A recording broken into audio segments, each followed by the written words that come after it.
বগুড়ায় হিন্দুপল্লীতে দাঁড়িপাল্লায় ভোটের ওয়াদা এবং ভাতার কার্ড করার নামে চাঁদাবাজি, জামায়াত কর্মী আটক। জীবনকৃষ্ণ দেবনাথের প্রতিবেদন।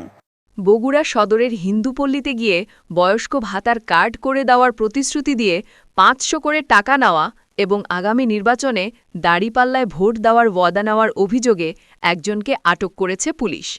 গ্রেপ্তারকৃত ব্যক্তির নাম মোহাম্মদ মোকসেদ আলী। তার বাড়ি বগুড়া সদরের ফাপড় ইউনিয়নের ইসলামপুর হরিগাড়ি উত্তরপাড়ায়। শনিবার ৬ ডিসেম্বর দুপুরে স্থানীয় প্রতিবাদী জনতা তাকে আটক করে জিজ্ঞাসাবাদ করা নিয়ে পরিস্থিতি হাঙ্গামার পর্যায়ে গেলে বগুড়া সদর থানার পুলিশ তাকে আটক করে নিয়ে যায়। ঘটনাটির স্থানীয়ভাবে চাঞ্চল্যের সৃষ্টি করেছে।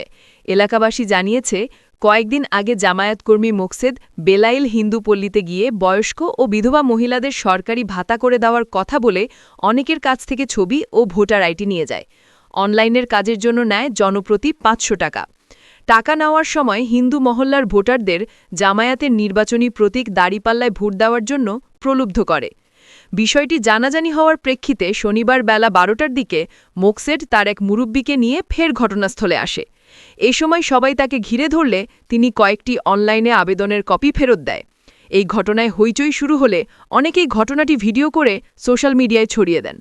ঘটনা সম্পর্কে জানার জন্য কয়েকবার বগুড়া সদর থানার ওসিকে ফোন করা হলেও তিনি জনসাংবাদিকদের ফোন রিসিভ করেননি। পরে পুলিশের মিডিয়া প্রধানের কাছে জানতে চাওয়া হলে তিনি মোকসেদকে আটকের কথা স্বীকার করেন, তবে তিনি মোকসেদকে টাউট বলে উল্লেখ করেন। এদিকে ঘটনার পর থেকেই একটি মহল মোকসেদকে থানা থেকে ছাড়িয়ে নেওয়া এবং ঘটনাটি ধামাচাপা দেওয়ার চেষ্টা করছে বলে তথ্য পাওয়া গেছে।